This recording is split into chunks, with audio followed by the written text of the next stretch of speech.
Boa noite, Douglas. Tá me ouvindo bem? Boa noite, Rafa. Sim, tá ótimo o som. E aí? Maravilha. Então tá bom. Boa noite a todos. Obrigado mais uma vez por estarem conosco nessa nossa série Simplificando as Regras do Voleibol. A intenção maior é a de divulgar as regras da nossa amada modalidade para atletas, técnicos, dirigentes, árbitros e o público em geral, todos os amantes do voleibol.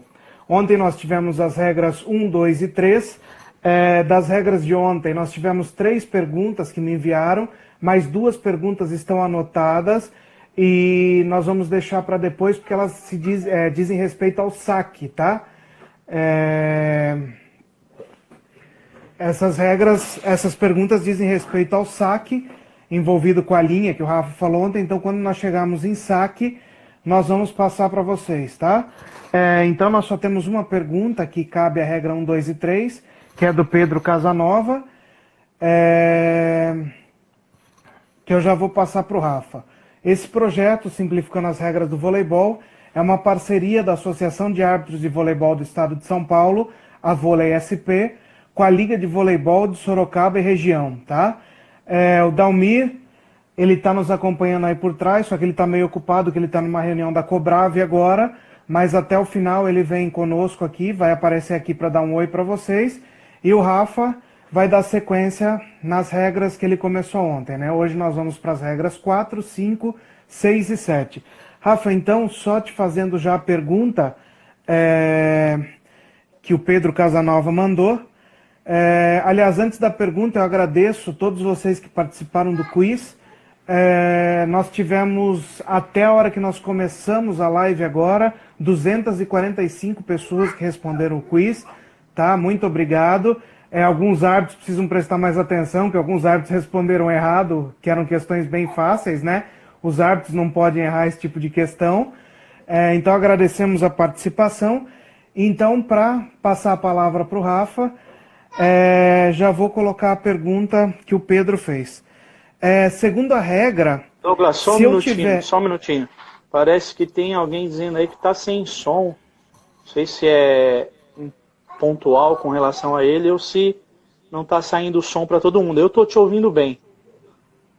O som está saindo para todo mundo? Como é que está o som para todo mundo?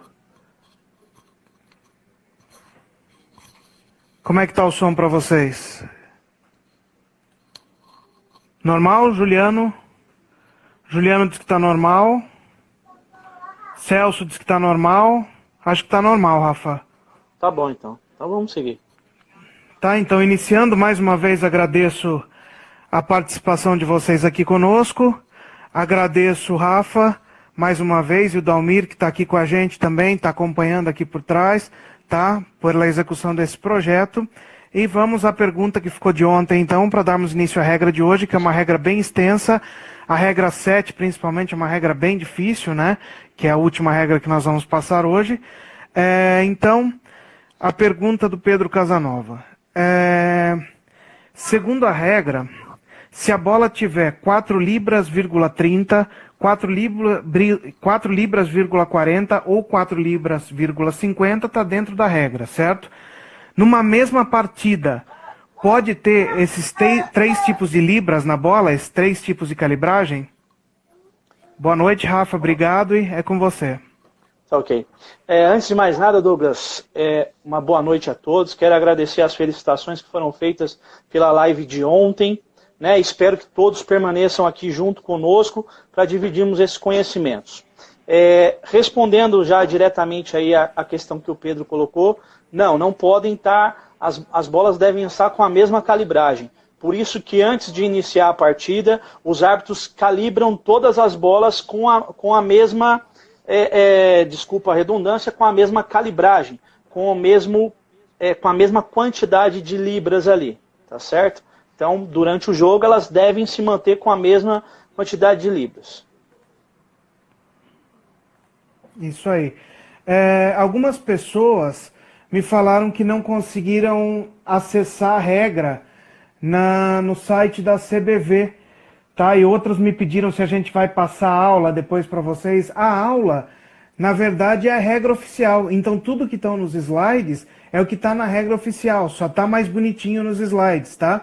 Para facilitar, quem não conseguiu pegar a regra, eu postei na página da Liga, no site da Liga de Voleibol de Sorocaba e Região. É esse site aqui, www.lvsr.org.br. Está bem na capa do site, tá?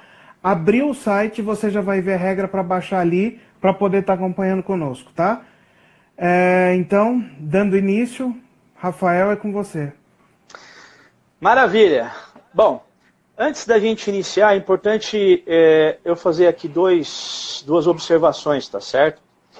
A primeira, o árbitro e todos aqueles que participam da modalidade deveriam, mas nesse caso muito mais os árbitros, se utilizam, além da regra oficial, de outros 3, vamos dizer assim, instrumentos, né, para tomar suas decisões, que baseiam as suas decisões. Um deles é o Casebook, que é chamado livro de casos, tá certo? Elaborado também pela Federação Internacional, o guia de arbitragem, que também é elaborado pela Federação Internacional, eles dão nortes para algumas decisões dos árbitros, e o regulamento específico das competições, tá certo? Esses regulamentos específicos eles são citados em algum momento aqui na regra, tá certo? E só fazendo um esclarecimento de ontem que ficou um pouquinho dúbio, foi até encaminhado por mim pelo nosso amigo Marcelo Paixão, a questão da colocação das antenas, tá certo, na rede.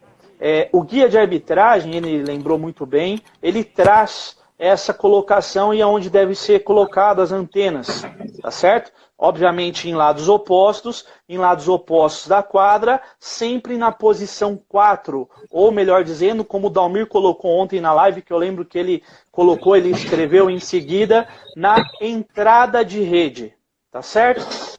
Pois bem, Douglas, agora vamos seguir então com a nossa didática e vamos aí tocando juntos, tá certo? Vamos lá. Falando agora da participantes, né? Capítulo 2, regra número 4, equipes. Composição das equipes. Para uma partida, a equipe pode ser composta por até 12 jogadores, além de comissão técnica, um técnico e até 2 assistentes técnicos, e um corpo médico, um fisioterapeuta e um médico. Somente aqueles relacionados na súmula do jogo podem entrar na área de competição e na área de controle, assim como participar do aquecimento oficial da partida. Muito claro aqui, só aqueles que estão registrados na súmula de jogo, até 12 atletas, uma comissão técnica com um técnico e até 2 assistentes técnicos, e também um corpo médico que pode ter um fisioterapeuta e um médico, tá certo? Passando para as competições mundiais e oficiais da FIVB e também aqui no Brasil, tá certo? Na categoria adulta, e aqui na verdade já se expandiu, né? Isso já está sendo mais utilizado de forma mais ampla nas categorias menores também. Pode-se utilizar até 14 jogadores.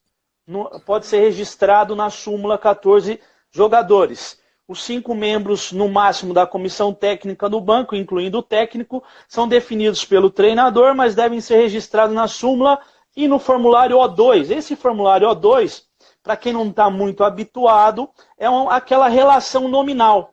É uma relação nominal que é entregue, preenchida, né, pelo técnico ou pelos seus assistentes, mas ali assinada pelo técnico, para as apontadoras, para que elas possam preencher a súmula. Tá certo?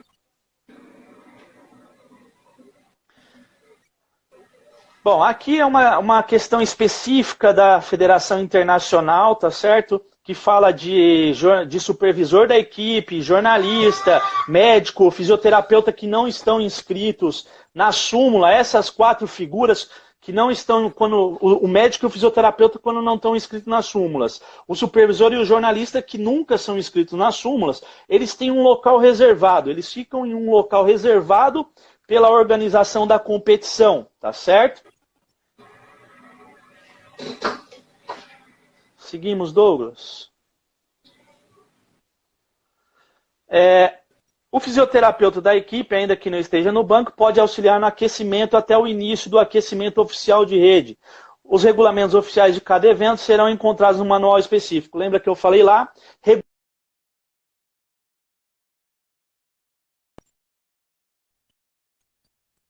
As equipes. Então é importante frisar aqui que o regulamento também é um documento oficial da competição e ele deve ser observado tanto pelos árbitros quanto pelos participantes daquela competição.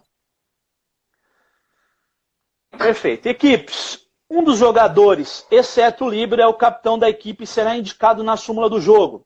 Então, dentre os 12 ou os 14 atletas, com exceção do líbero ou dos líberos, tá certo?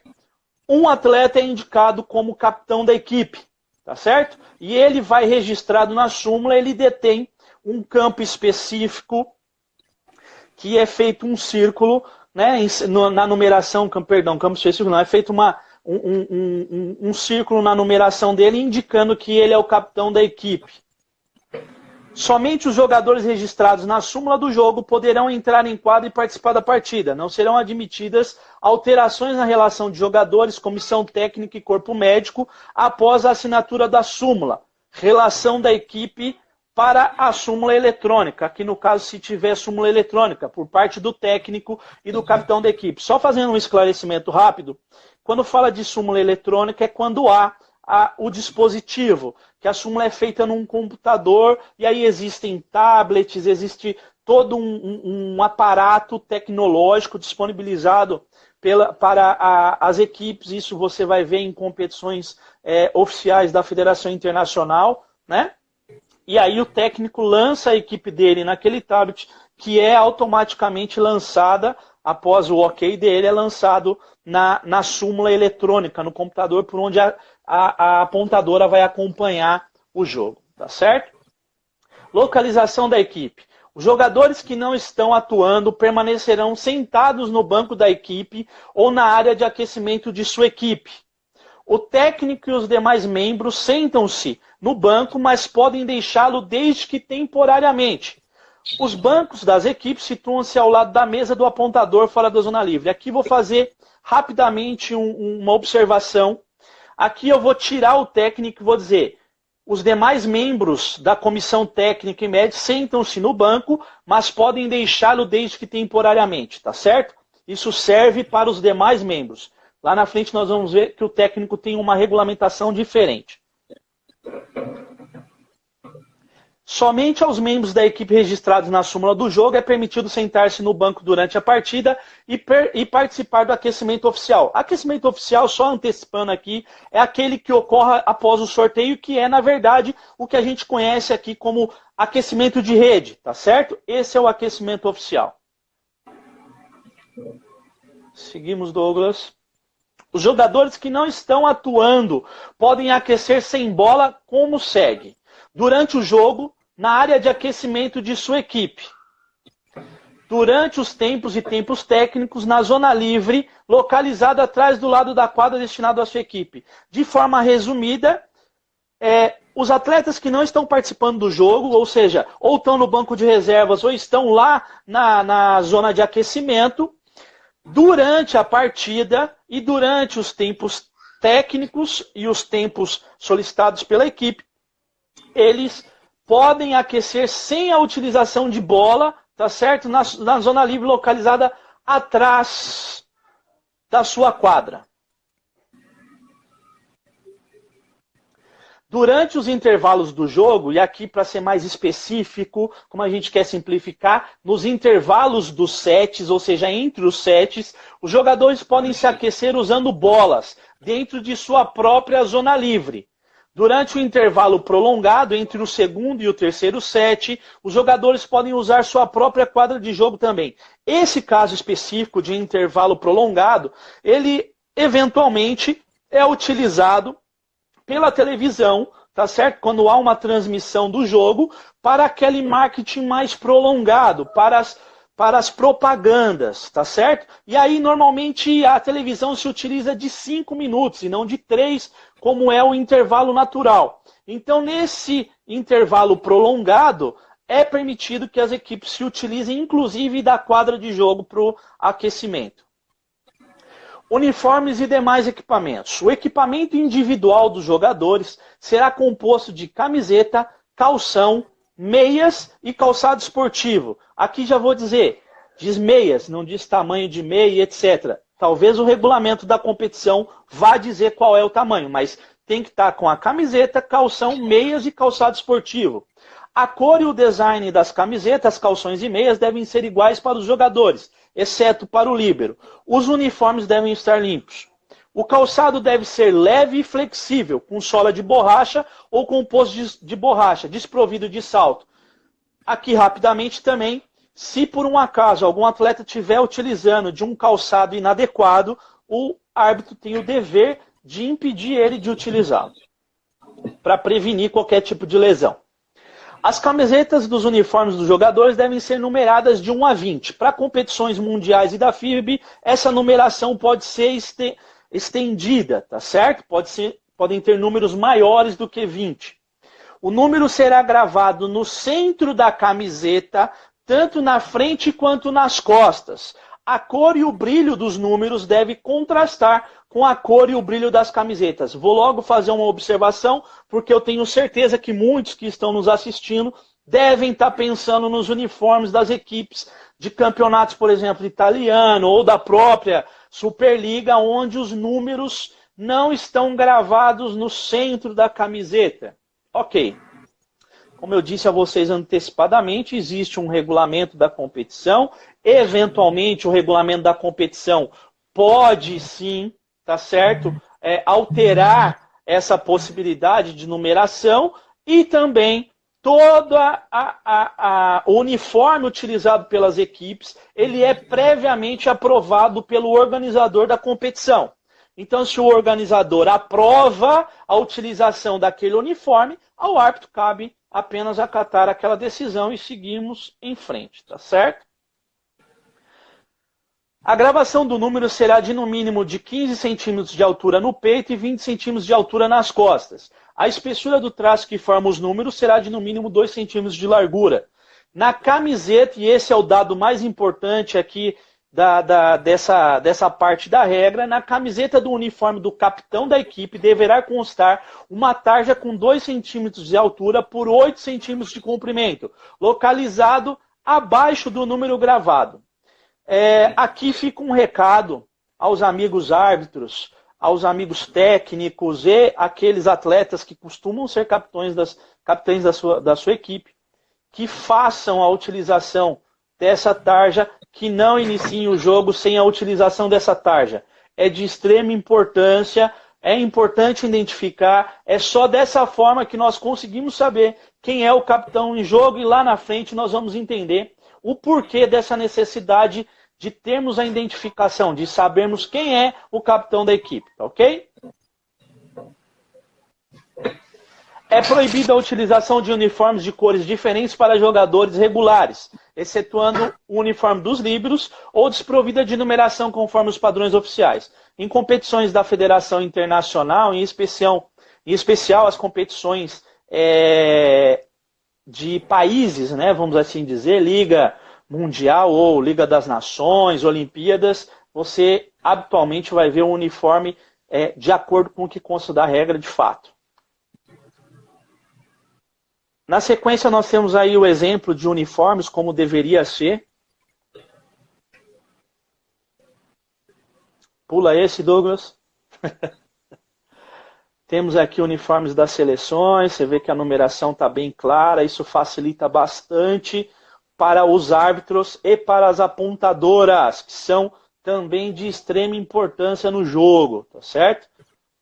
Seguimos, Douglas. Ok, troca de uniformes e equipamentos. O primeiro árbitro poderá autorizar um ou mais jogadores a jogar descalço. Pode, desde que o primeiro árbitro autorize. Trocar uniformes molhados ou danificados entre os sets ou após uma substituição, desde que a cor, o modelo e o número do novo uniforme seja a mesma. Pode autorizar que o atleta vá lá no intervalo, no vestiário, tire aquela camiseta, seque ela ou troque. Pode acontecer, tá? Tem aí atletas que costumam trocar assim, o uniforme entre os sets ou num intervalo, tá certo? É também permitido jogar com agasalhos em climas frios, mas esse agasalho tem que ser para todos os atletas, para toda a equipe, da mesma cor e modelo, e numerados de acordo com a regra que nós falamos acima, tá certo? Então, pode jogar de agasalho? Pode jogar de agasalho, mas tem que ter toda a numeração, modelo, cor, todo mundo igual. Objetos proibidos. É proibido o uso de objetos que possam causar lesões ou proporcionar qualquer vantagem ao jogador. Os jogadores podem usar óculos ou lentes de contato por sua conta e risco. Indumentárias de compressão, proteção auxiliar contra a lesão, podem ser utilizadas para auxílio ou proteção. Essas indumentárias é o famoso Bright, é a segunda pele, é aquele...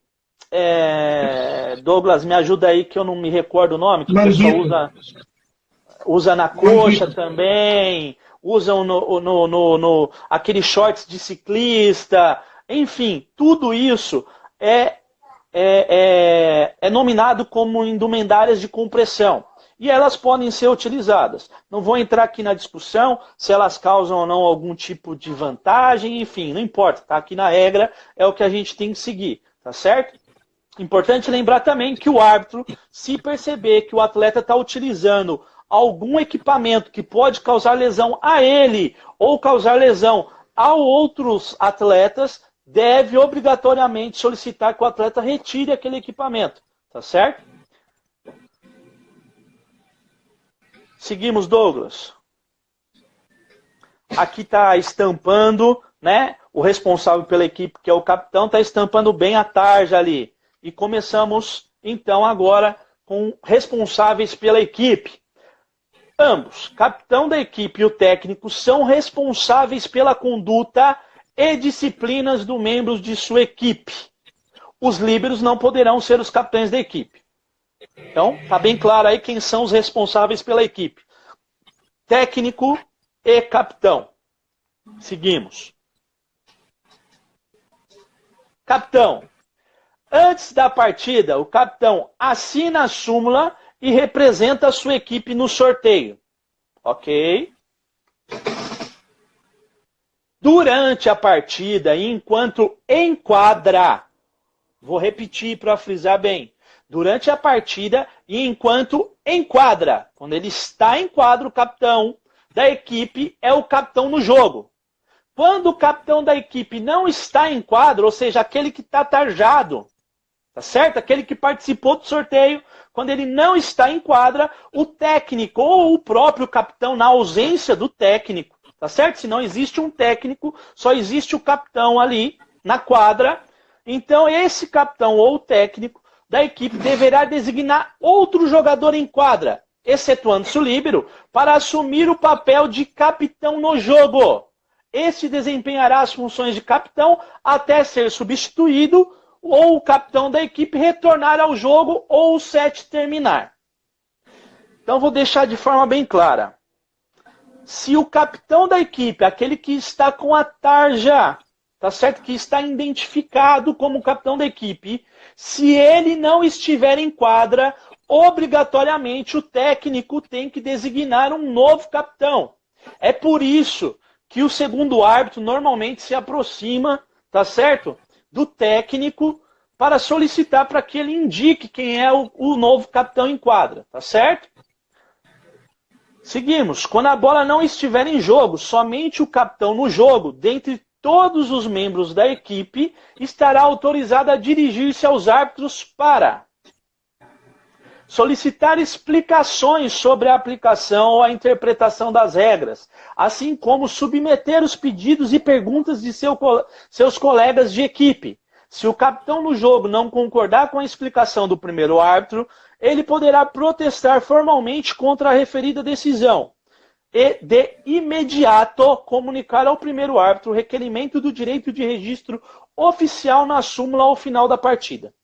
Bom, de forma resumida aqui, e bem claro, só o capitão da equipe, e apenas ele, quando enquadra, ou aquele que está em quadra no seu lugar, ou indicado para ser o capitão da equipe, só esse pode se dirigir ao primeiro árbitro para solicitar explicações sobre a aplicação da regra, sobre a marcação ou não de uma falta, tá certo?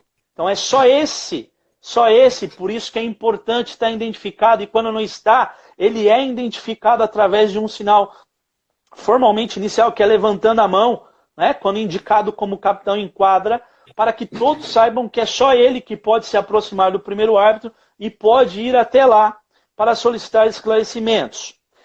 No caso do capitão solicitar algum esclarecimento e ele não concordar com aquele esclarecimento, existe um ato pelo qual ele pode sim contradizer o árbitro, vamos assim dizer, tá certo? Que é o registro oficial na súmula ao final da partida do protesto. Então, no momento em que ele solicita os esclarecimentos, o árbitro realiza esses esclarecimentos, dá esses esclarecimentos. Se ele não concordar, ele tem que dizer ao primeiro árbitro naquele exato momento. Naquele exato momento ele tem que dizer: eu quero protestar contra essa decisão ou contra esses esclarecimentos, vamos assim dizer. Tá certo? Propriamente contra a decisão.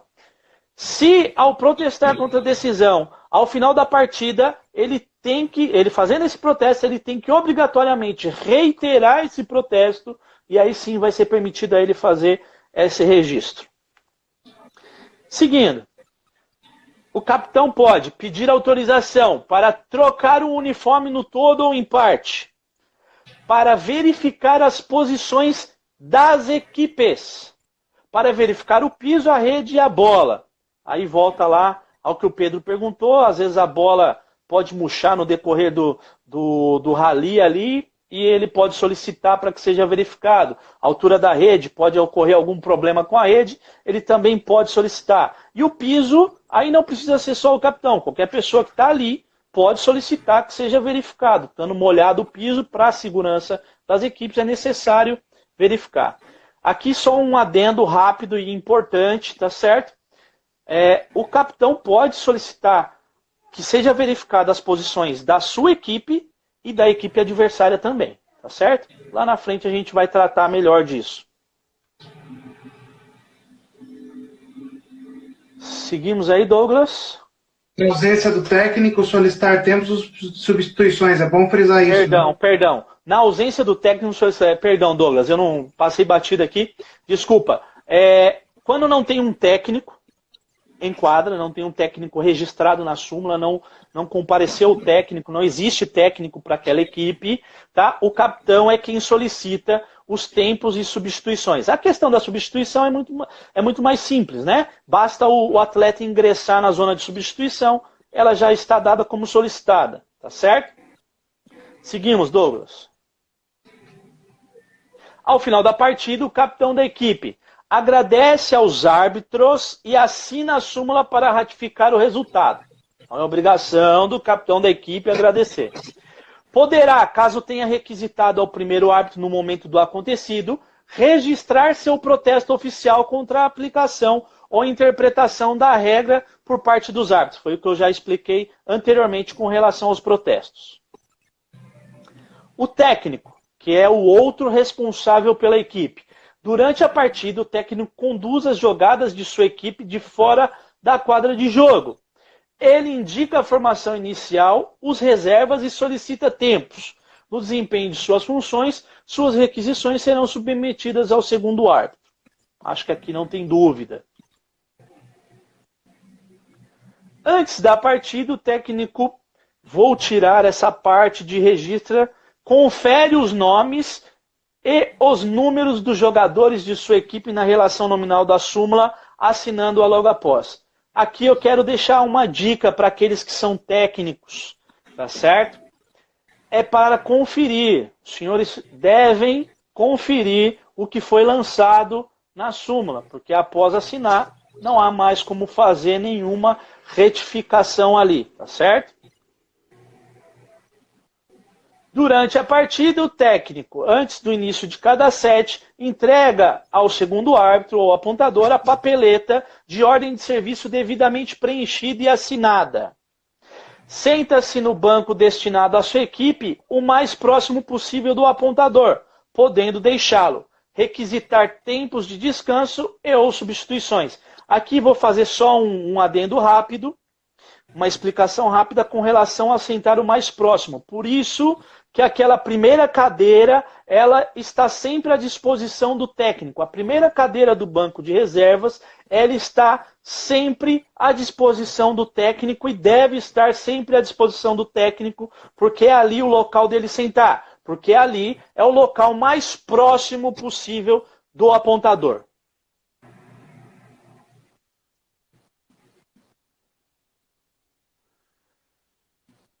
O técnico pode, assim como outros membros da equipe, passar instruções aos jogadores em quadra. Somente o técnico pode desempenhar esta função enquanto em pé ou caminhando dentro do espaço da zona livre, à frente do banco da sua equipe, delimitada pela extensão da linha de ataque até a área de aquecimento, sem perturbar ou retardar a partida. Na sequência aqui, para as competições mundiais e da FIVB, o técnico só poderá desempenhar suas funções atrás da linha de restrição do técnico durante toda a partida. Como nós dissemos lá anteriormente, ainda está e ainda contém na regra a questão da linha de restrição do técnico, por isso a gente faz questão aqui de falar.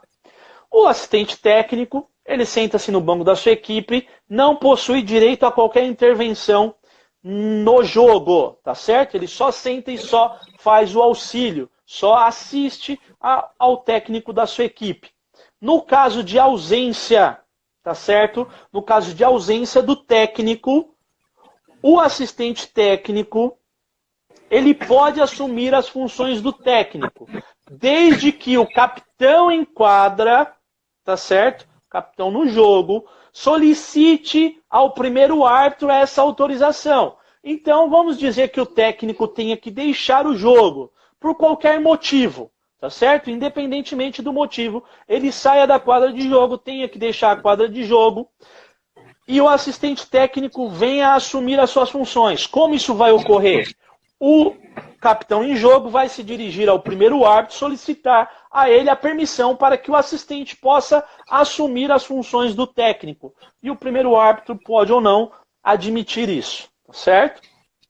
Certo. Rafa, nós chegamos agora na regra 6, nós temos algumas dúvidas aqui, tá? Das regras 4 e 5, eu já vou te passar, assim você respira um pouquinho também, e a gente já responde para não ter que voltar tudo depois.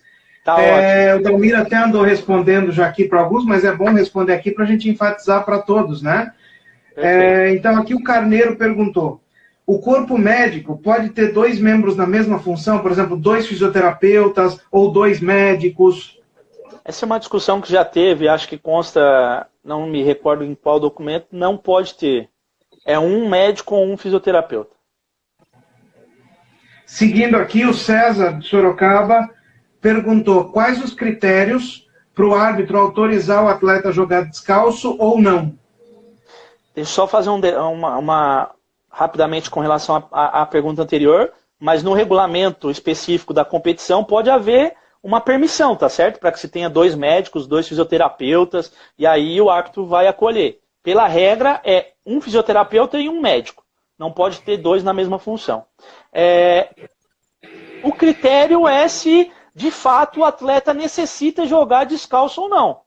Esse é o critério, não existe outro critério. Se o atleta chega lá e diz, olha, rasgou o tênis dele, ele não tem outro tênis para utilizar, não tem condições de utilizar aquele tênis mais, ele não pode ficar com um pé com tênis e outro sem tênis, tá certo? E aí você pode autorizar ele a jogar, porque se ele ficar com um pé com tênis, outro pé sem, pode causar um problema aí, uma lesão, ou seja, põe em risco a integridade dele. Mas não existe um critério objetivo. O objetivo é se tem ou não necessidade de jogar descalço. Perfeito. Seguindo aqui, se o capitão for desqualificado, quem assina a súmula ao final da partida? O capitão que está em jogo. Pergunta da Jusilene. Só para citar a pergunta da Jusilene aqui, tá? Perfeito. O capitão que está em quadra ou que está em jogo é quem vai assinar a súmula. O capitão pode pedir para o árbitro excluir seu técnico da quadra, tirar seu técnico da quadra? Não pode. Seguindo aqui mais uma pergunta essa pergunta foi do Celso, tá? Essa que eu fiz agora foi do Celso. Pergunta do Evanilson. A regra permite o técnico entrar como jogador. Caso ele entre como jogador e logo depois sai do jogo, ele pode assumir novamente a função de técnico? Do Evanilson do Pará. Me desculpa, qual que é a questão? A regra permite o técnico entrar como jogador. Perfeito. Caso ele entre como jogador e logo depois saia do jogo, ele pode assumir a função de técnico novamente? Vou deixar bem claro que se ele ingressar em quadra, tá certo? Como atleta, se ele ingressar, ele deixa para trás aí, vamos dizer assim, a função de técnico. Entra em quadra como atleta. Nesse caso específico, como nós lemos lá em cima, o assistente técnico não pode se tornar técnico, tá certo? Então, assim que ele sair de quadra, assim que o técnico que está lá jogando, está como atleta também, assim que ele sair de quadra, ele pode sim voltar a assumir as funções do técnico. Perfeito. E a última pergunta dessa primeira fase de perguntas, do Édipo, lá de Jacareí, né? O uniforme do atleta rasgou e não tem outro uniforme para trocar. Pode o atleta continuar jogando? Nesse caso, o árbitro tem que observar se aquilo ali se torna impraticável, vamos assim dizer. Aí vai depender de como o estado do uniforme está. Se o estado do uniforme ficar muito danificado, não tem como continuar. Aí o árbitro tem que usar um bom senso para verificar se de fato, né? E aí vai depender da competição também, né? Se for uma competição de alto nível, é inadmissível. É inadmissível que não tenha um outro uniforme. Mas se for uma competição mais simples, né? Uma competição mais singela, vamos assim dizer, que não tenha tanto investimento das equipes, são equipes amadoras, etc. Aí você tem que fazer um meio termo para verificar se é possível ou não continuar na partida. Se não for, se tiver realmente extremamente danificado, o atleta tem que deixar a quadra de jogo. Perfeito. Uma pergunta do Charuto e do Joel, aqui também a última, para a gente voltar. Se o manguito tem que ser todos da mesma cor. Obrigatoriamente para os jogadores regulares, sim. Só pode diferenciar para os líberos. Perfeito. Mas vou lembrar mais uma vez aqui, Douglas. O regulamento das competições é importante, porque pode ocorrer alterações de tudo isso que a gente está falando aqui. Então nós estamos tratando da regra oficial, mas é importante que todos saibam que quando estiverem participando de uma competição, o conhecimento do regulamento é essencial. Seguimos, Douglas? Isso aí. Perfeito. Formato do jogo. E agora começa a ficar mais interessante. Marcando um ponto. O ponto. Uma equipe marca um ponto caso obtenha êxito em fazer a bola tocar a quadra adversária. A equipe adversária cometa uma falta. A equipe adversária seja penalizada. E guardem bem, tá certo? Penalizado é um termo específico da regra, tá certo?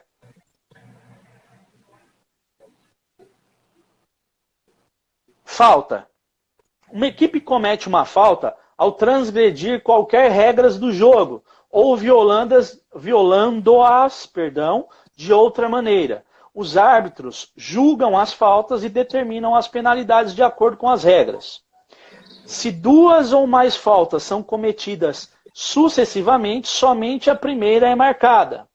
Se duas ou mais faltas são cometidas por jogadores de equipes adversários, uma falta dupla é cometida, repetindo-se o rally. Então nós temos duas informações importantes aqui. Se ocorrem faltas sucessivas, a primeira falta é que prevalece. Tá certo?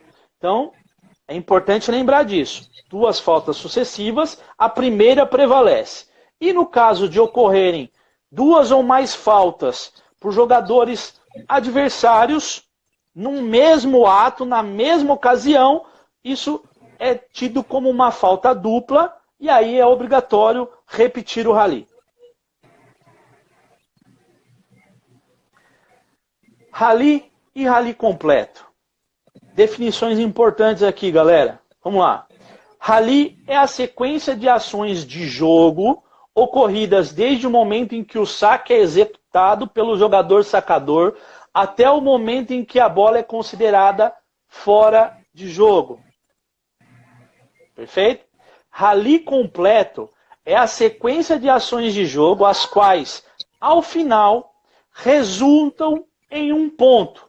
Isso inclui a aplicação de uma penalidade, a perda do serviço devido no saque por ultrapassar o limite de 8 segundos. Então nós temos aqui a definição de rally, que é a sequência de ações no jogo ocorridas, mas que não geram um ponto, e o rally completo, que é a sequência que gera um ponto. Tá certo? Importante guardar essas definições, porque adiante elas vão ser utilizadas. Se a equipe sacadora vence o rally, esta marca um ponto e continua a sacar. Se a equipe receptora vence o rally, esta marca um ponto e deve executar o próximo saque. De forma muito simples e singela, se eu estou com a posse de bola e ganho o rally, eu continuo sacando. Ganho um ponto e continuo sacando. Se eu não estou de posse de bola e estou recebendo o saque, se eu ganho aquele rally, eu ganho um ponto e o direito de sacar. Acho que isso é o básico do voleibol. Para vencer um set, vencerá um set, exceto o quinto set, por seu caráter decisivo, a equipe que primeiro alcançar a marca de 25 pontos, com uma diferença mínima de 2 pontos. Em caso de empate, 24-24, o jogo continua até que a diferença de 2 pontos seja atingida. E já vou aqui de antemão dizer que não existe um limite. Pode ser 100 a 102 o final de um set. Tá certo? Então já pode ser infinito, é infinito. Para vencer a partida, vencerá a partida a equipe que vencer 3 sets. No caso de um empate em sets por 2-2, o quinto set de caráter decisivo será jogado até que uma das equipes alcance a marca de 15 pontos, com uma diferença mínima de 2 pontos, valendo a questão dos pontos infinitos também para o quinto set, tá certo?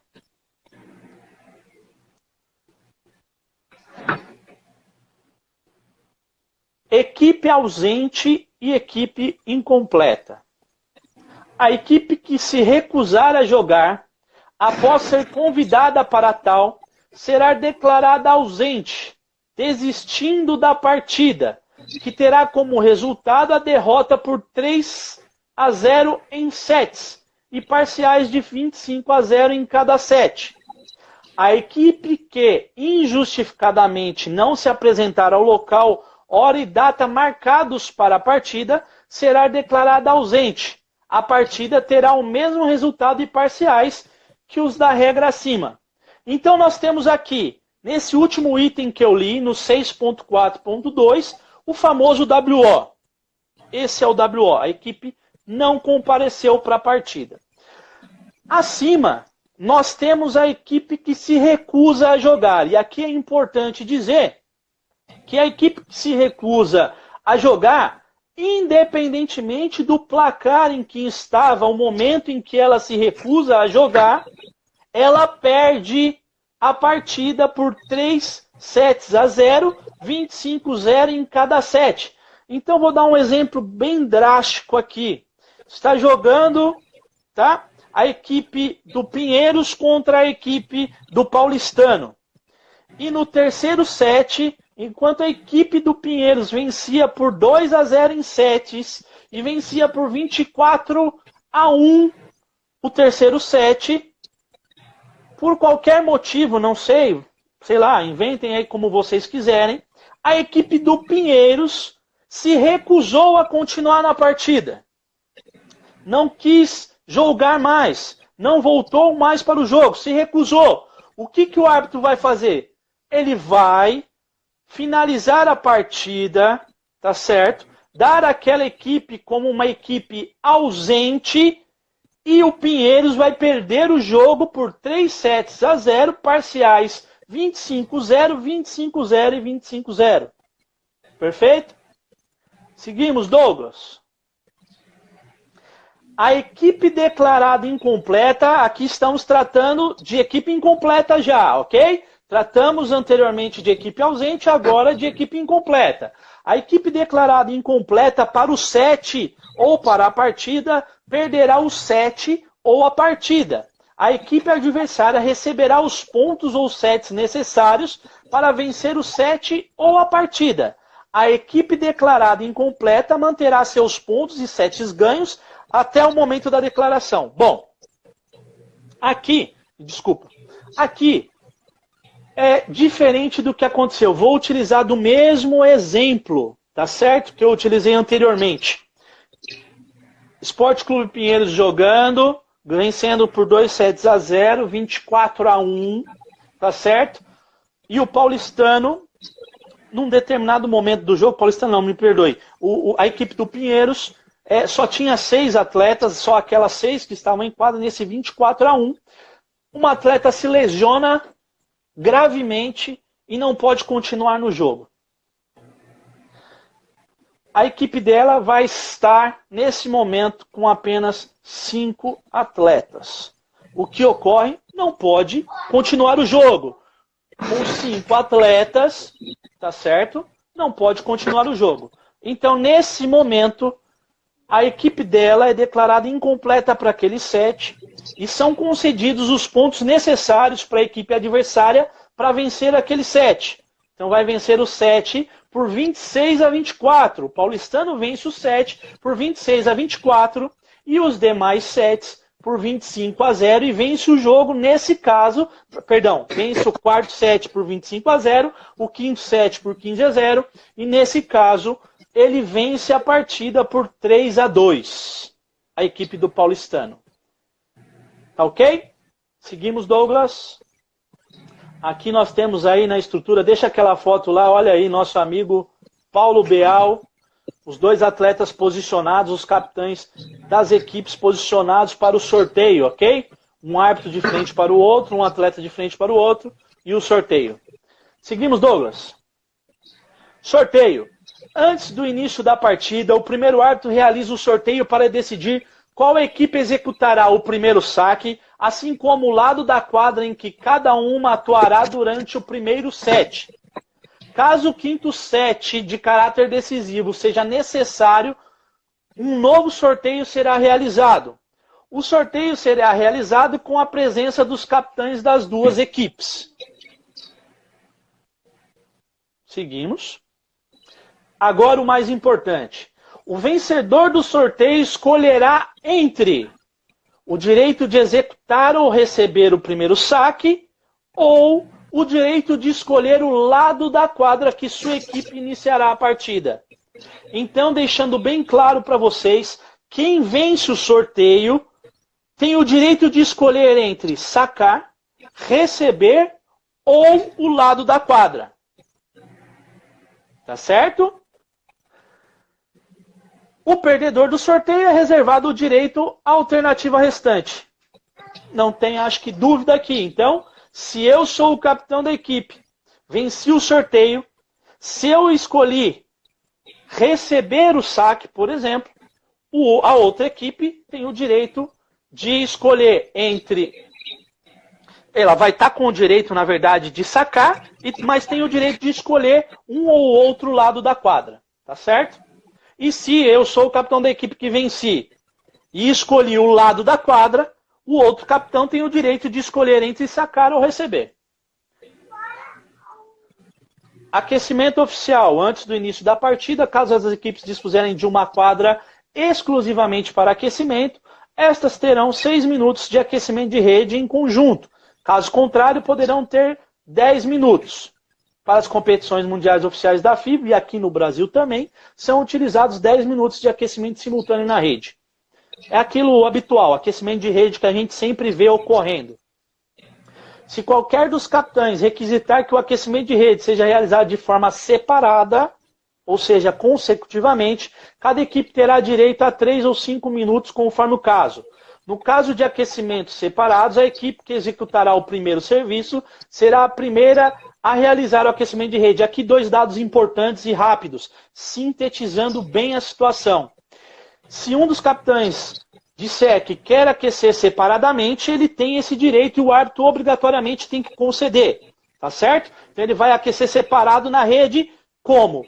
A equipe que saca, ou seja, a equipe que vai executar, na verdade, o primeiro saque, é aquela que tem direito de aquecer primeiro. Então a equipe que receberá o saque deixa a quadra de jogo, fica fora da quadra de jogo, porque a equipe que executa o primeiro saque vai poder utilizar a quadra de jogo inteira, tanto o lado dela quanto o lado adversário. Passado o tempo, a outra equipe vai ocupar toda a quadra de jogo e vai executar o aquecimento separado. Tá certo? Formação inicial das equipes. Cada equipe sempre apresentará 6 jogadores em quadra. A formação inicial da equipe indica a ordem de rotação dos jogadores em quadra. Esta ordem será mantida durante todo o set. Então, bem claro, para ter jogo, a equipe tem que ter 6 jogadores em quadra.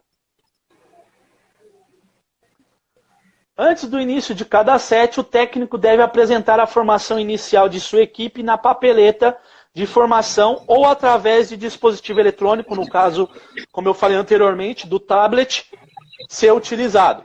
A papeleta é entregue totalmente preenchida e assinada ao segundo árbitro, ou ao apontador, ou enviada eletronicamente direto para a súmula eletrônica.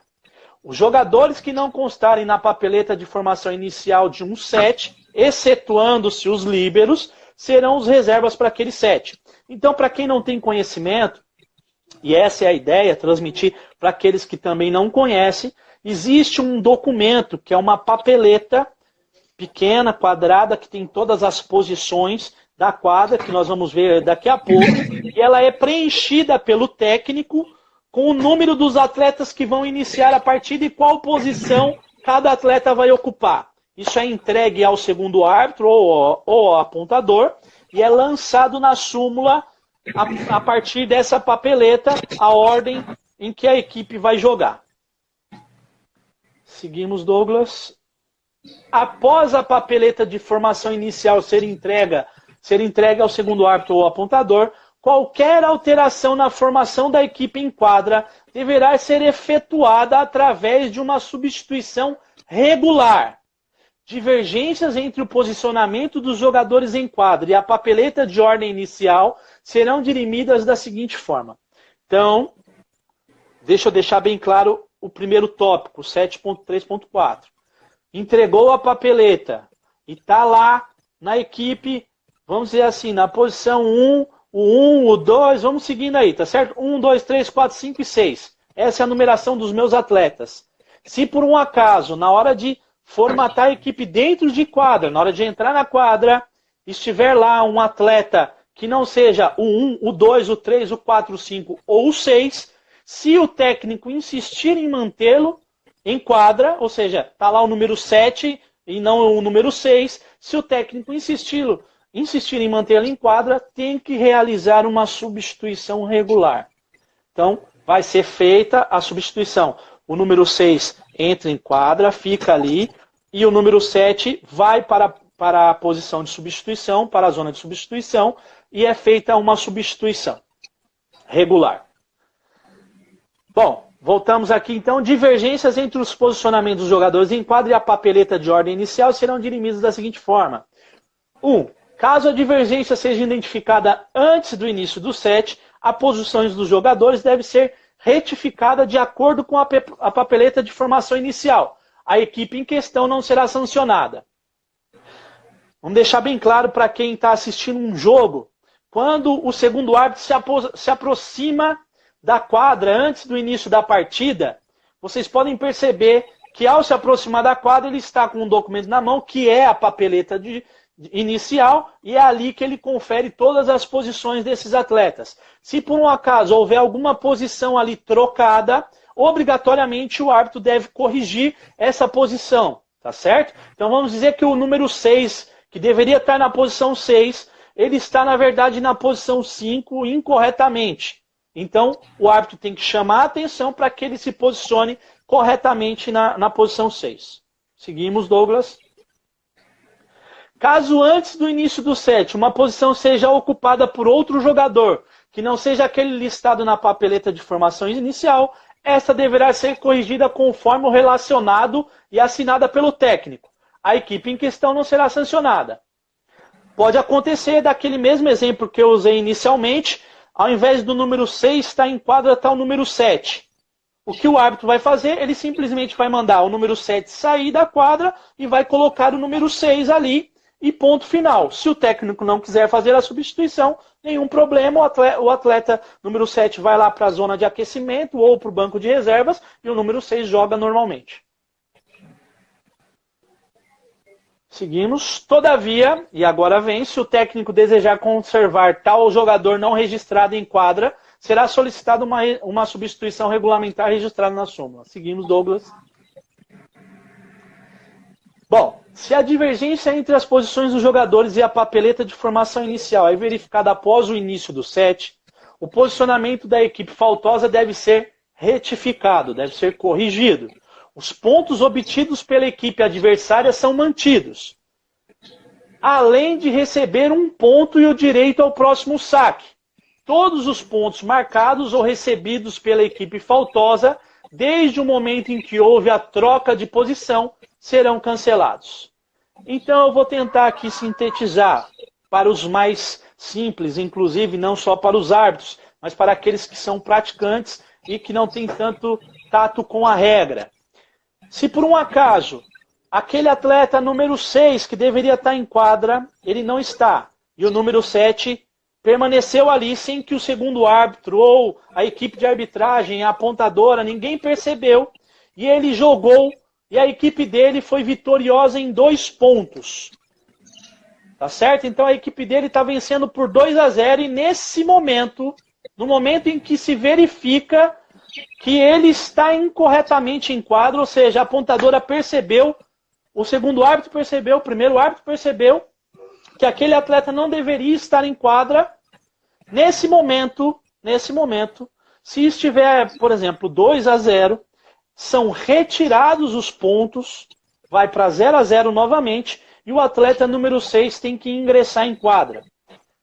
Se por um acaso, no momento em que foi percebido, estava 2-1, retira-se esses 2 pontos, tá certo? E vai se permanecer 1-0.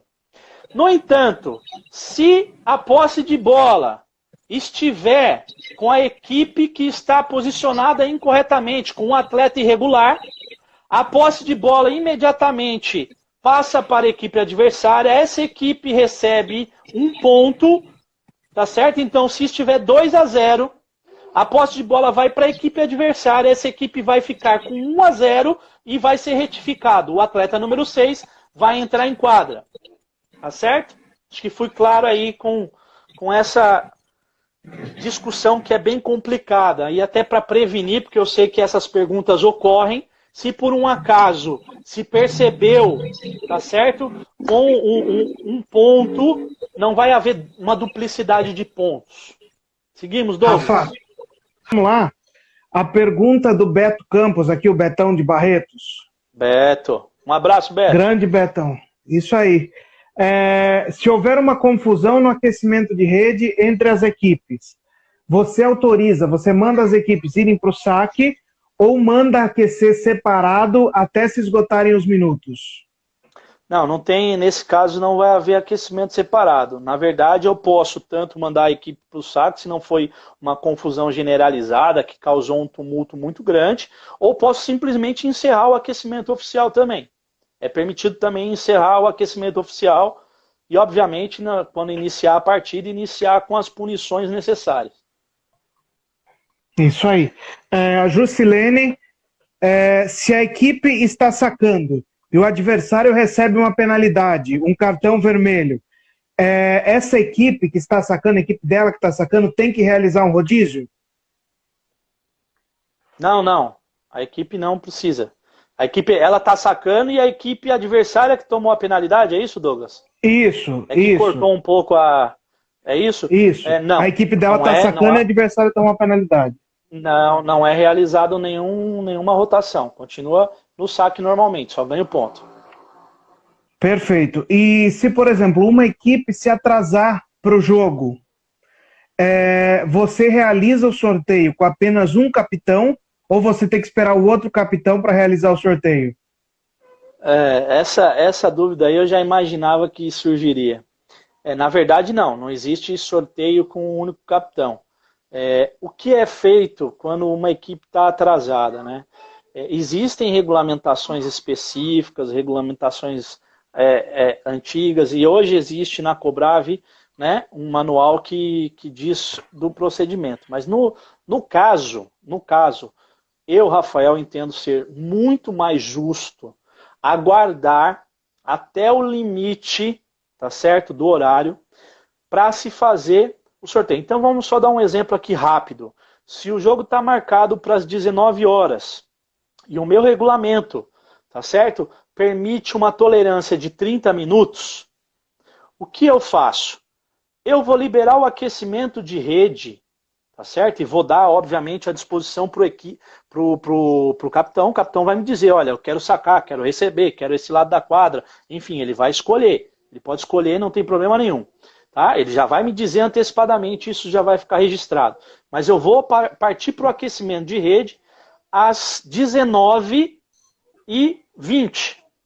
Para quê? Para que essa equipe que está presente, que fez tudo corretamente, que não incorreu em nenhum problema, para que ela aqueça até às 19h30.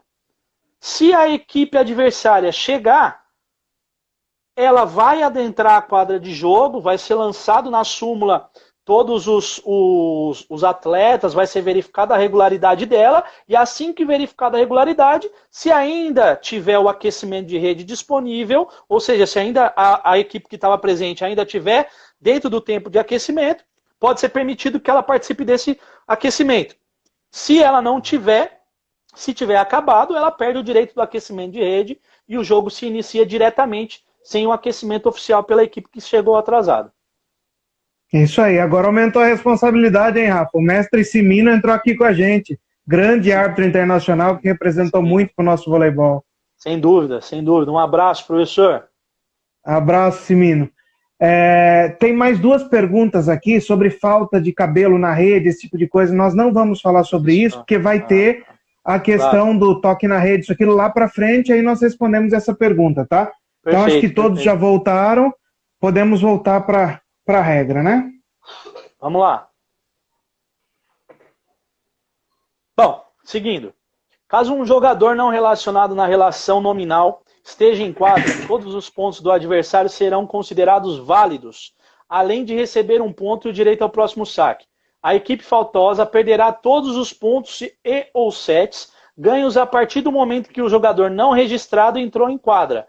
Uma nova papeleta de formação inicial deverá ser preenchida, assim como um jogador devidamente inscrito na súmula deverá entrar em quadra, ocupando a posição do jogador não registrado. Esse caso é o caso de um atleta que sequer consta da relação nominal. Então, vamos dizer que no caso lá que eu utilizei como exemplo, o atleta número 7, tá certo? Ele não está na relação nominal, ou seja, ele nem sequer consta da súmula. Então, na verdade, isso daí vai causar esse resultado. A equipe vai perder todos os pontos, se for o caso, vai ser dado um ponto para a equipe adversária, tá certo? Se ela já não tiver de posse de bola quando se descobrir essa situação. E é necessário fazer uma nova papeleta inicial e o jogo prossegue normalmente. Se ganhou um set, vamos dizer assim, que ganhou o primeiro set com esse atleta irregular. Ganhou o set, vai perder aquele set de 25-0 e o jogo vai prosseguir depois no restante dos outros sets. No momento em que... Posições. Agora vai.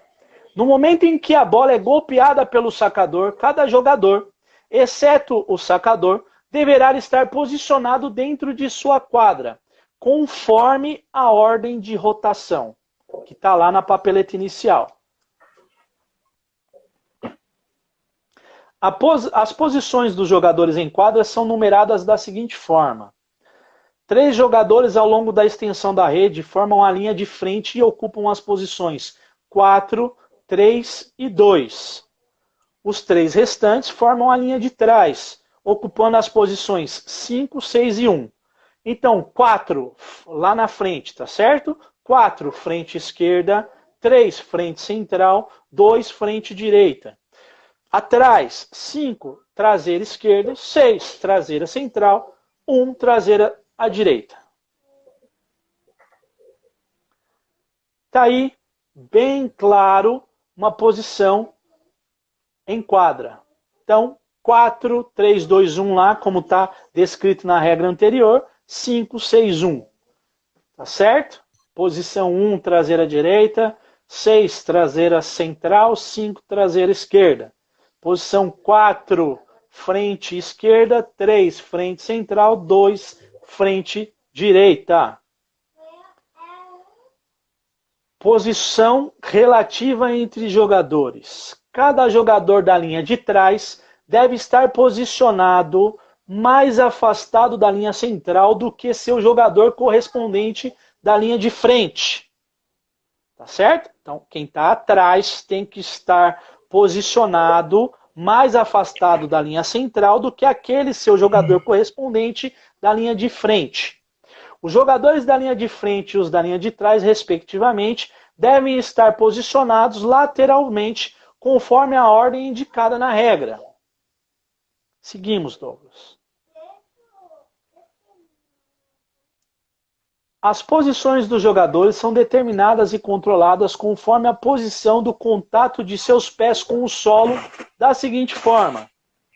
Cada jogador da linha de frente deve ter ao menos parte do seu pé mais próximo à linha central que os pés do jogador correspondente da linha de trás. Então, aqui de forma rápida e simples, a correspondência frente e trás é feita entre os atletas da posição 1 e posição 2, ou seja, a posição 1 tem que estar mais afastado da linha central do que a posição 2. Obrigado, Douglas. O posição 6 tem que estar mais afastado da linha central do que o posição 3. O posição 5 tem que estar mais afastado da linha central do que o posição 4. Tá certo? Então, verificando e repetindo. Cada jogador da linha de frente deve ter ao menos parte de seu pé mais próximo à linha central que os pés do jogador correspondente da linha de trás. Perfeito. Seguimos. Cada jogador à direita ou à esquerda das linhas de frente e de trás deve ter ao menos parte de seu pé mais próximo da linha direita ou esquerda que os pés do jogador central naquela linha. Após o golpe do saque, os jogadores poderão se mover livremente dentro de sua quadra, assim como na zona livre. Então, Douglas, coloca lá de novo as posições, por gentileza. Deixando bem claro aqui, lateralmente, o atleta posicionado na 6 tem que estar mais à esquerda do que aquele da posição 1. Ou seja, o da posição 1 tem que estar mais próximo da linha direita do que o da posição 6. E no caso aqui, o da posição 5 tem que estar mais próximo da linha esquerda do que o da posição 6 e, correspondentemente, o da posição 1. Tá certo? E à frente, a mesma situação. Posição 2 mais próximo da linha direita do que o da posição 3. Posição 4 mais próximo da linha esquerda do que o da posição 3. Tá certo? Seguimos lá então, Douglas.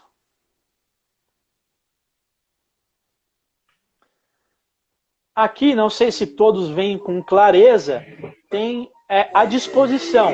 A primeira figura, olhando da esquerda para a direita no plano superior, nós temos ali um jogador da linha de frente, desenhado ali em branco, com os pezinhos em branco, com os pés mais próximos da linha central do que o jogador da linha de trás, que está representado pelos os pezinhos azuis. Tá certo? Então, correto da posição esquerda, falta na posição central, por quê? Porque estão na mesma linha e não podem estar, e a direita falta porque o jogador da linha de trás está com o pé mais próximo da linha central do que o jogador da linha de frente. Tá certo? Abaixo, nós temos a correspondência direita e esquerda, ou seja, lateralmente. Então, pezinho azul ali, mais à direita do que o pezinho branco. Correto, então? E na sequência, a gente está vendo o que é falta. Quando deveria estar mais à direita e não está. Quando deveria estar mais à esquerda e não está. Tá certo, Douglas? Faltas de posição. Uma equipe comete uma falta de posição se um jogador não ocupa sua posição correta no momento em que a bola é golpeada pelo sacador.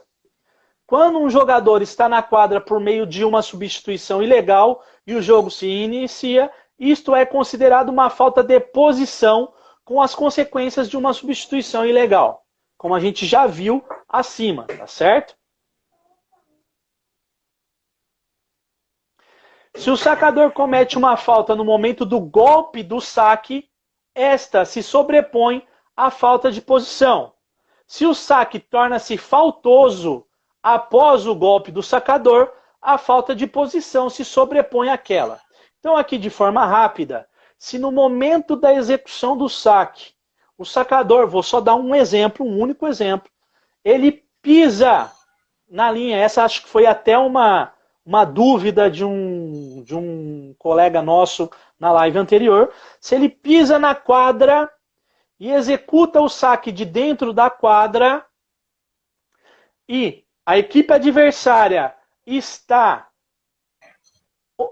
incursa numa falta de posição, ou seja, está fora de posição, a falta do sacador, ou seja, daquele que sacou de dentro da quadra, vai se sobrepor a essa falta de posição. Ou seja, o árbitro, obrigatoriamente, o primeiro árbitro tem que marcar a falta do sacador.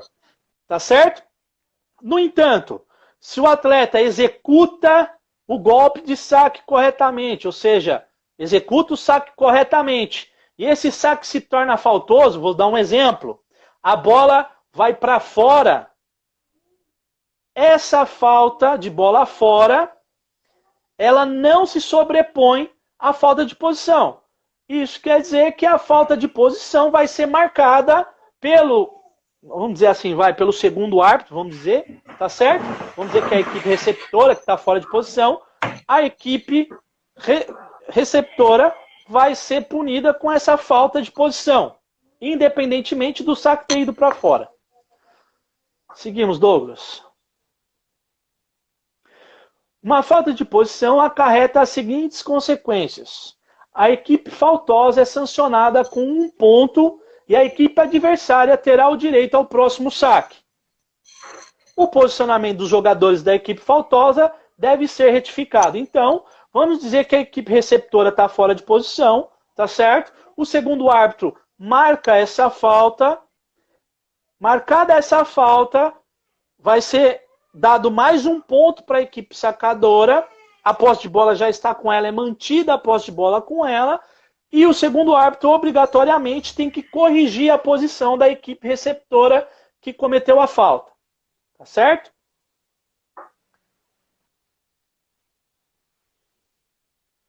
Aqui está novamente as posições, não é isso, Douglas? Isso. Posição 1, jogador de defesa direita. Posição 2, jogador de ataque direita. Posição 3, jogador de ataque centro. Posição 4, jogador de ataque esquerda. Posição 5, jogador de defesa esquerda. Posição 6, jogador de defesa centro. Aqui nós vamos ver alguns slides de exemplos de posicionamento, tá certo? Esse posicionamento, ele está correto? Sim, está correto. Posição 1, 6 e 5, posição 2, 3 e 4. Ou seja, tudo correto. Posição 1 mais próximo da linha direita do que a posição 6. Posição 5 mais próximo da linha esquerda do que a posição 6. Posição 6 no centro dos dois. A mesma coisa à frente. 2 mais próximo da linha direita, 4 mais próximo da linha esquerda, o 3 ao centro, perfeito, sem problema nenhum. O próximo, Douglas. Nesse caso também, perfeito. Tá certo? Posição 1, mais próximo da linha direita do que o posição 2. Aqui, Douglas, eu estou com um pouco de dificuldade, mas não está perfeito porque a posição...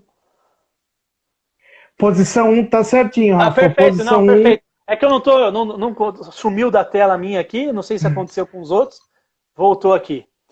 Posição 1, perfeito, mais próximo da linha direita do que a posição 6, que também está ao centro, e a posição 5 está mais próximo da linha esquerda. À frente a mesma coisa, posição 2 mais próximo da linha direita do que a posição 3, a posição 4 mais próximo da linha esquerda do que a posição 3, e, só para a gente deixar bem claro, posição 3 mais próximo da linha central do que a posição 6, que é o correspondente dele. Tá certo? De trás. Seguindo.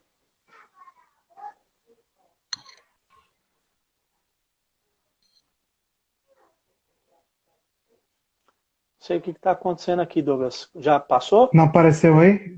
Já tá nele. Passou aqui para mim agora. Eu acho que minha internet aqui não está muito...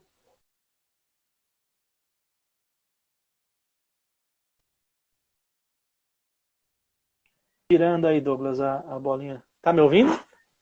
Tô ouvindo, sim. Tá. Você quer que eu fale esse, Rafa? Fala para mim que eu acho que eu tô com algum problema aqui que tá girando então, vamos uma lá. bolinha. Vamos lá, gente. Ó. Aí o posição 1 tá atrás do posição 2, posição 6 atrás do posição 3 e posição 5 atrás do posição 4. Tá correto? Na frente, o posição 3, que é o meio frente, tá entre 4 e 2, e o posição 6 no fundo tá entre 5 e 1. Então é uma formação que tá correta. Ok? Perfeito, Douglas. Próxima. Agora eu consegui ver aqui. Conseguiu? Maravilha. Chegou a próxima aí? Chegou. Tá em vermelho aqui. Beleza. Aqui a incorreção, tá certo? Nas posições de trás, o que aconteceu? O posição 1, que deveria estar mais próximo da linha direita do que o posição 6, que deveria estar ao centro, estão trocados. Essa uma falta clássica de posição, fora de posição, tá certo? Seguimos, Douglas.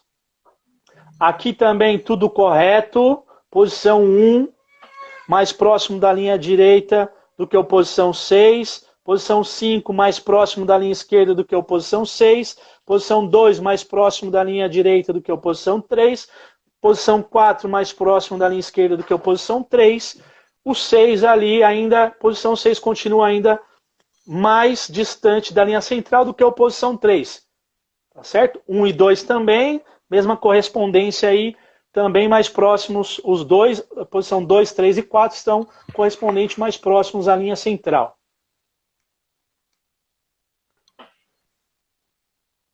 Já foi, Douglas? Foi, né?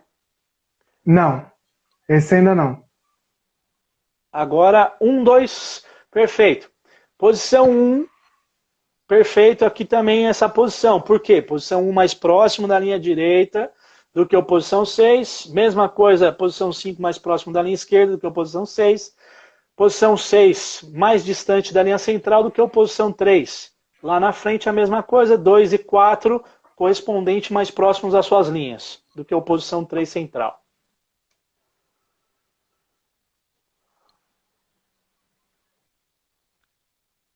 E aqui temos mais um exemplo de correção.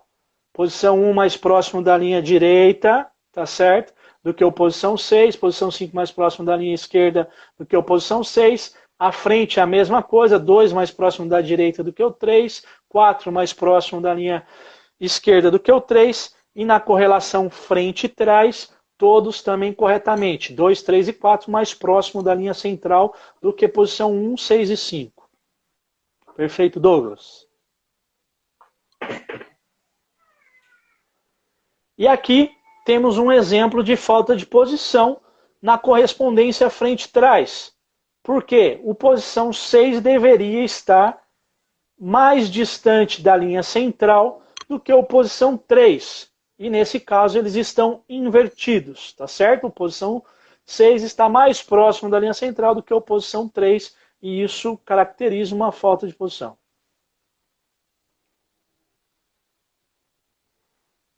Aqui na prática, certo? Posicionamento dos atletas em quadra corretamente, posição 1 mais distante da linha central do que a posição 2, posição 2 mais próximo da linha direita, tá certo? Do que a posição 3, que é o número 13, que está ali, isso. Posição 4 mais próximo da linha lateral esquerda do que a posição 3. Posição 5 mais próximo da linha esquerda do que a posição 6. Tudo correto aí, então, e na correspondência frente e trás, todos também corretamente. Só para deixar uma coisa bem clara nessa imagem, volta rapidinho, Douglas. Vejam que a posição 2 e 6 estão na mesma linha ali praticamente, vamos assim dizer. Mas isso não acarreta nenhuma falta. Simplesmente porque a posição 2 e posição 6 não guardam nenhuma correlação entre si. Tá certo, Douglas? Perfeito. Seguimos. Aqui também temos mais um exemplo aqui de correlação correta. Posição 1 mais próximo da linha direita do que a posição 6. Posição 4 mais próximo da linha esquerda do que a posição 6. Perdão, do que eu estou vendo o número das camisetas. Posição 1 mais próximo da linha direita do que a posição 6. Posição 5 mais próximo da linha esquerda do que a posição 6. Tá certo? Mesma coisa na frente. Posição 2 mais próximo da linha direita do que a posição 3. Posição 4 mais próximo da linha esquerda do que o da posição 3. E na correspondência frente e trás, a posição 1 está mais distante da linha central do que a posição 2. A posição 3 está mais próximo da linha central do que a posição 6. E na posição 4 e 5, a mesma correlação. Na posição 4 mais próximo da linha central do que a posição 5.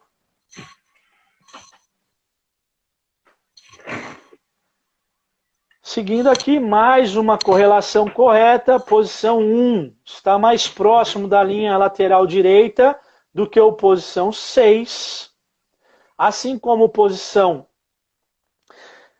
5 também está mais próximo da linha esquerda, da linha lateral esquerda, do que a posição 6. Tá certo?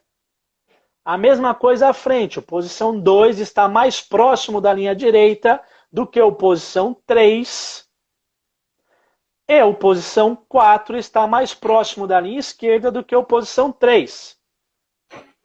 E na correlação frente e trás, o que nos importa aqui para que vocês tenham a noção clara, a posição 4 está mais próximo da linha central do que a posição 5. Ali o posição 5 está passando pela posição 3, mas entre eles não há qualquer correlação, por isso não há nenhuma falta.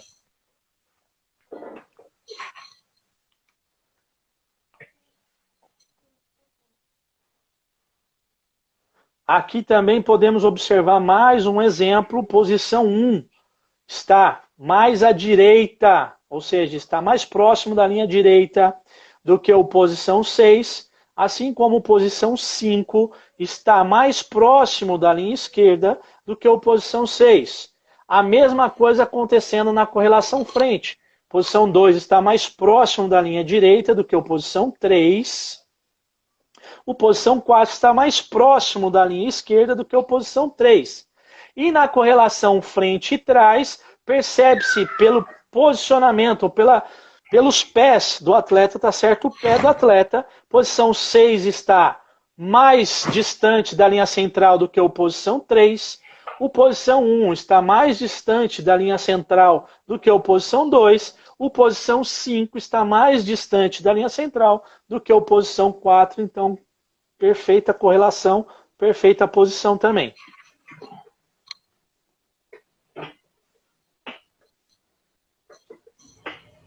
Aqui também temos o posicionamento correto.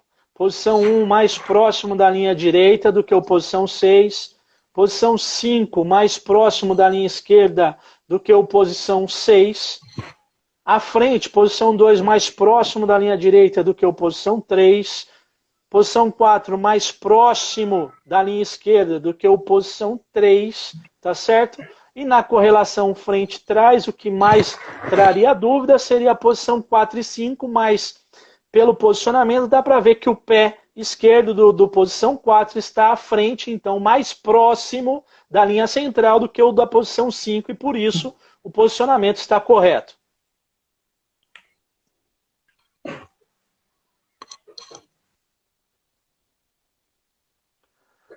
Aqui temos mais um exemplo de posicionamento que é idêntico ao posicionamento do primeiro, não é, Douglas? Nós já vimos esse posicionamento. Esse é o levantador na 4. Isso, já teve esse lá na frente, ou não? Sim. Parecido. Então, é bem parecido, né? Posição 1 mais próximo da linha direita do que a posição 6. Posição 5 mais próximo da linha... Pode ir nele lá, Douglas. Perdão, gente. Desculpa, foi confusão minha. Posição 1, então, mais próximo da linha direita do que a posição 6.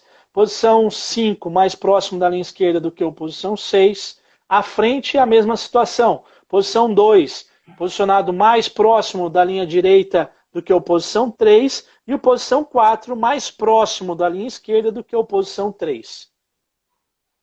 Perfeito, Douglas. E correspondente frente e trás, mesma coisa, tá? O 1 está mais próximo da linha de trás, vamos assim dizer, ou está mais distante da linha central do que o posição 2. O posição 6 está mais distante da linha central do que o posição 3. E o posição 5 também está mais distante da linha central do que o posição 4. E aqui temos mais um último exemplo, também correto. Posição 1 está mais à direita, ou seja, mais próximo da linha direita do que o posição 6. O posição 5 também está mais próximo da linha esquerda do que o posição 6. À frente, o posição 2 está mais à direita, mais próximo da linha direita do que o posição 3. O posição 4 está mais próximo da linha esquerda do que a posição 3. Na correspondência frente e trás, também, a posição 2 está mais próximo da linha central do que a posição 1.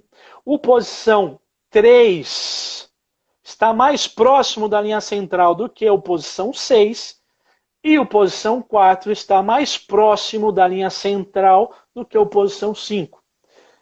Espero que esses slides eles tenham deixado claro, né, as correlações para vocês, para que não haja dúvida sobre isso, tá bom? Seguimos aqui.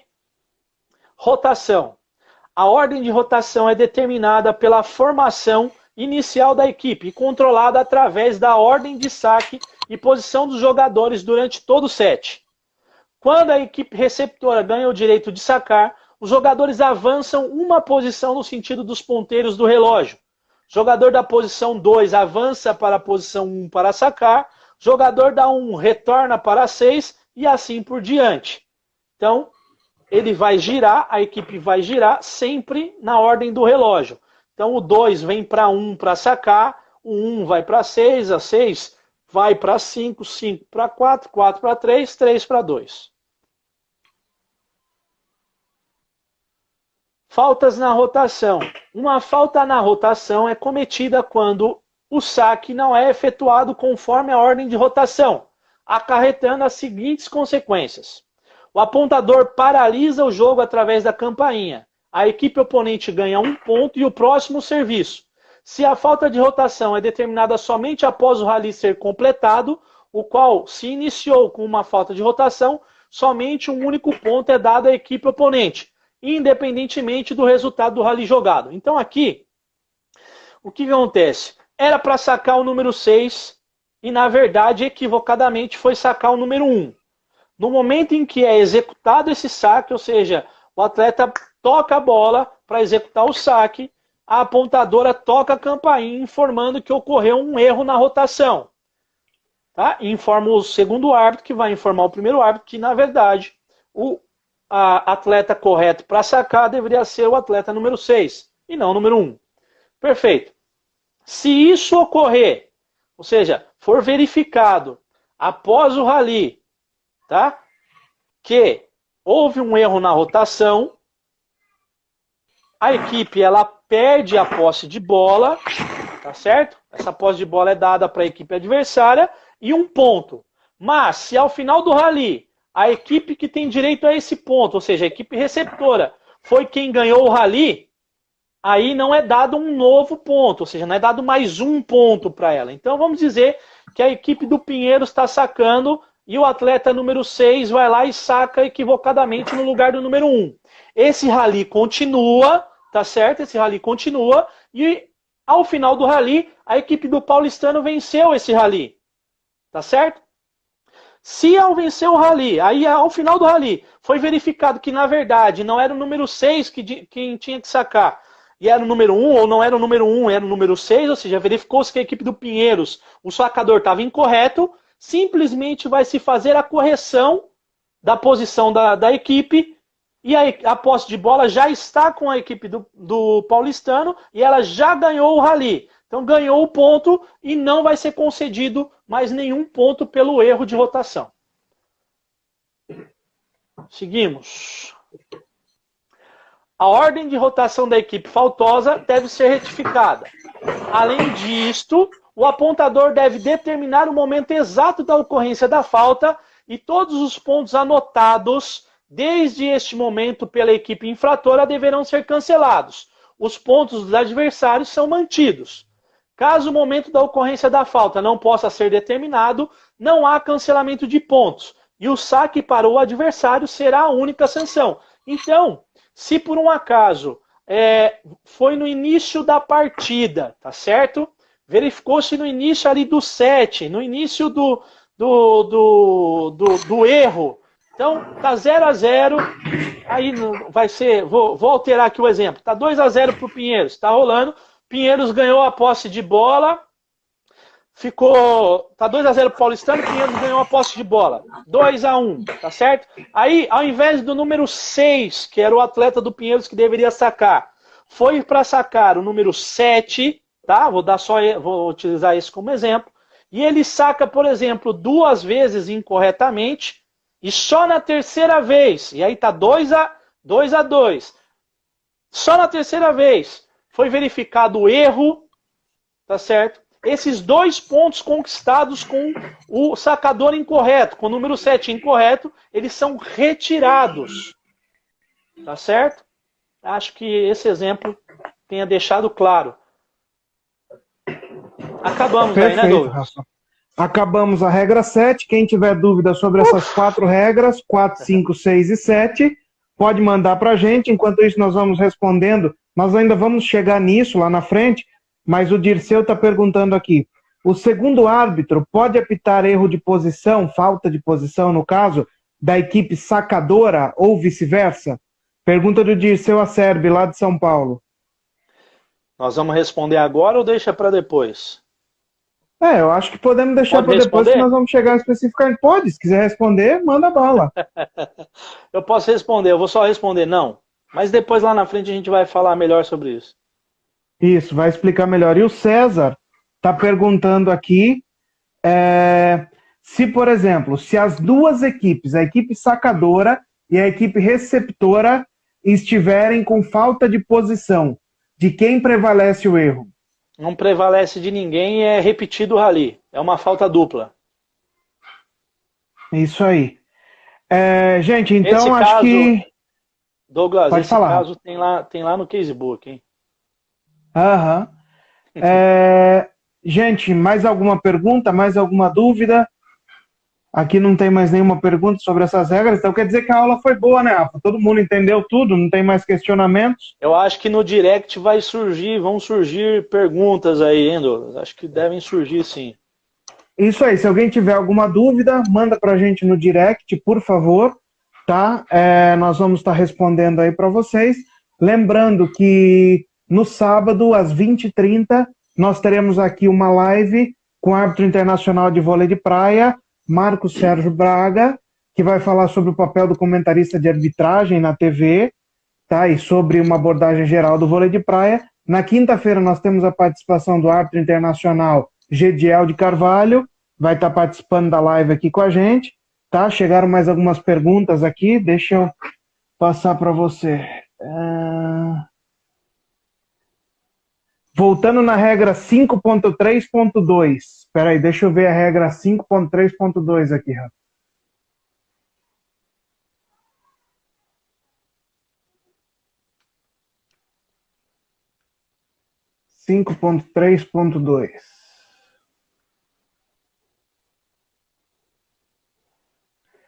Voltando na regra 5.3.2. Caso o técnico precise deixar sua equipe por qualquer razão, incluindo sanções, excetuando-se o caso de entrar à quadra de jogo como jogador, o assistente técnico poderá, mediante pedido formal do capitão no jogo e com autorização do primeiro árbitro, assumir as funções do técnico durante sua ausência. Aí o Stanley William pergunta aqui, se o capitão não solicitar autorização para o assistente assumir como técnico, haverá alguma sanção? O segundo árbitro deve atuar nesse momento e pedir para que o assistente técnico permaneça sentado, exercendo a função de assistente, só isso. Se ele insistir em permanecer de pé, ele vai ser punido de acordo com as sanções necessárias que estão lá na frente quando a gente discutir as sanções. Mas ele pode ser punido sim se ele insistir, sem cumprir a regra.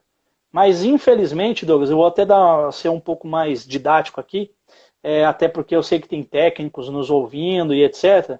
É importante que o capitão de suas equipes seja sempre aquele que mais detém conhecimento da regra. Existe, me parece, né, eu não sou técnico, não tenho formação em educação física, tá certo? Não sou técnico de voleibol, já expliquei desde o início, sou advogado, minha atuação é toda em área jurídica.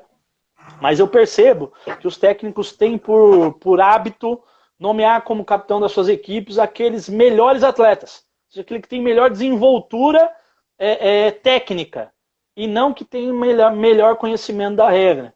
Então, como nós estamos vendo, é importante sim que o capitão da equipe tenha conhecimento da regra. Então, se tiver que escolher entre um que tem melhor técnica, entre o que tem melhor técnica e o que tem maior conhecimento da regra, escolha o que tem maior conhecimento da regra para que ele exercite esse conhecimento durante o jogo. Porque ele vai saber se por um acaso o técnico tiver que deixar a quadra de jogo, seja ele por qual motivo for, vai poder assumir, tá certo? Eu vou dar um exemplo claro aqui, teve um jogo recente meu da Superliga B, agora um pouco antes da pandemia, que o técnico foi expulso. E foi feito todo o procedimento, o Felipe era o segundo árbitro do jogo, Felipe Medeiros, e foi feito todo o procedimento.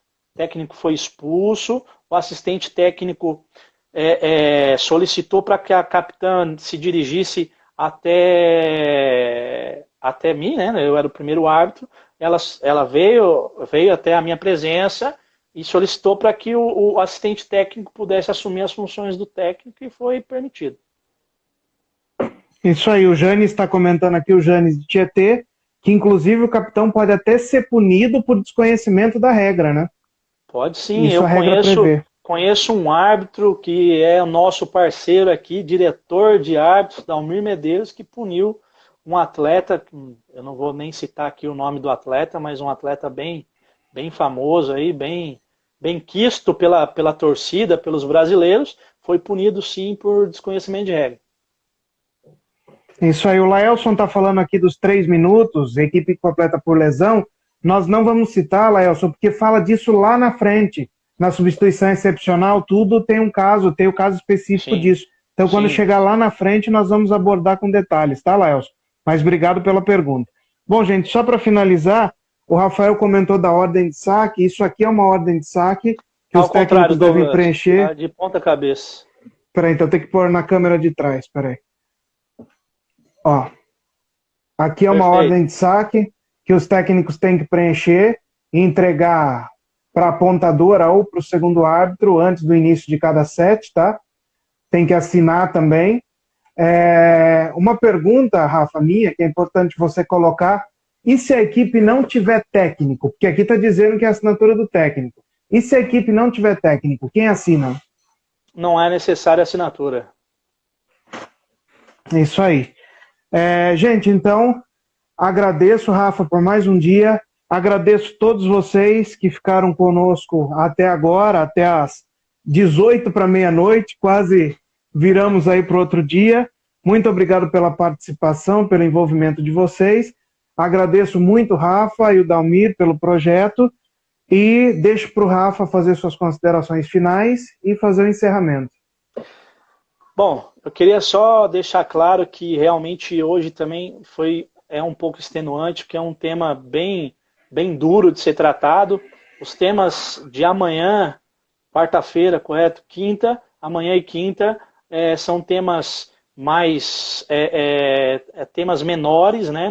Houve uma subdivisão para que ficasse menor, o Douglas fez toda essa projeção e vai ser mais dinâmico porque são atos mais claros, né? As pessoas, aqueles que não são árbitros, vão conseguir ver com mais clareza o jogo de voleibol.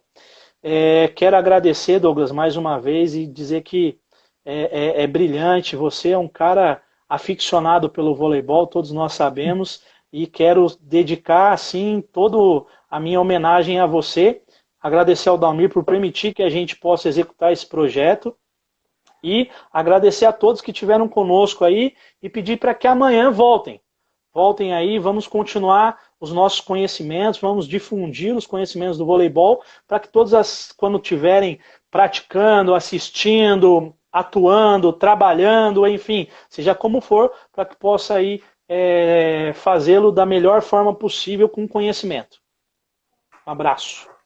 Isso aí, Rafa. Eu que agradeço. Obrigado pelas palavras aí. Obrigado pela sua disposição por estar com a gente e executar esse projeto, né? Só é possível pela união e pelo nosso amor ao voleibol, né, Rafa? Pela vontade de estar tentando fazer alguma coisa pelo voleibol, mesmo tendo que ficar trancado dentro de casa, né? Exatamente. Isso aí. Grande abraço a todos. Até amanhã. Abraço, Nico. Abraço, Pirica aí que estão se despedindo. Abraço, Moça. Moça tá mandando uma pergunta agora que eu vi aqui. Manda no direct, Moça, por favor, do Instagram, que amanhã nós respondemos no início da live, tá? Quem tiver mais alguma dúvida também, manda pra gente. Aí a Tânia se despedindo, Jusilene, Valéria Maestre, Ale Valões, tá? Obrigado aí, Cleiton também, mandando tchauzinho, Charuto mandando tchauzinho. Obrigado aí pela participação de todos. Cotrim, grande Cotrim com a gente. Mauro P com a gente. Bete Leal, grande apontadora. Uma galera aí junto com a gente. Dirceu de São Paulo também, tá? Muito obrigado, grande abraço para vocês. Até amanhã. Forte abraço a todos, valeu. Valeu, abraço, Paixão também aí. Valeu, Luiz Paixão. Beto, Patrícia. É muita gente, Danielzinho, muita gente. Pedro Casanova, nossa querida Sônia. Valeu. Aí a Sônia, falam de dinossauro do voleibol, olha a Sônia de São Bernardo aí. Até o Dalmir é novinho perto dela, né? Janicele, Gediel, todos aí conosco. Obrigado, gente. Abraço e até amanhã. Valeu. Tchau, tchau.